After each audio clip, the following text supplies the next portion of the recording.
Hello everybody, in this video we are going to discuss about the concept of page replacement.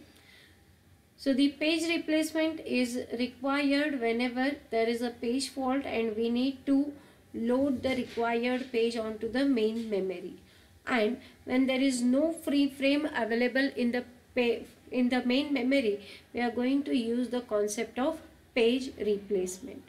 So if you see the steps involved in the page replacement, there are certain steps you can check out here. So first thing is you have to find the location of the required page on the disk, and then the next thing is to find the free frame onto the main memory. If the frame is free, then we can use that frame to load the required page onto the main memory. If it is not available, that means if the frame is not free on the main memory, then we are using the concept of page replacement algorithm to select the victim frame. Okay, victim frame is a page on the main memory which has not been used for longer period of time. So we are going to replace it with the required page. So let us understand this one with the help of a diagram. So here this is the diagram for page replacement. So the steps involved here, I am indicating it with the help of the numbers 1, 2, 3, 4. So the first thing, as I have told you, whenever there is a page fault for loading the page onto the physical memory which is present on the disk. First thing what we have to do is, before loading the required page on the physical memory, we have to check whether the frame is available.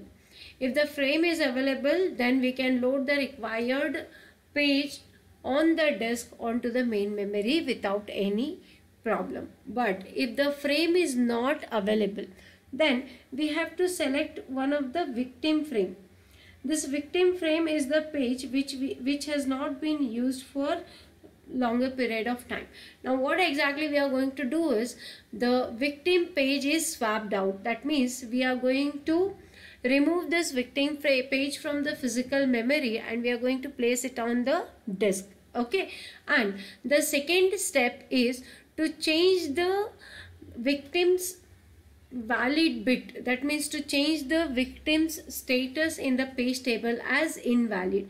Invalid indicate that the current page is not stored on the physical memory. Instead, it has been moved to the disk. Okay, then the third step is the required page is swapped in. Swapped in means we are going to remove it from the disk and we are going to place it on the physical memory. Okay, after that, the next step once again is to reset the page table. That means whichever page we have swapped into the physical memory, the status of that bit or that page in the page table has to be updated as valid, indicating that the required page has been loaded onto the physical memory so that the process can start with the execution. Okay, and we are having the different page replacement algorithms which I have recorded separately. You can follow it or you can check it out with the help of examples I have given. So I hope you understood what exactly is the basic idea of page replacement.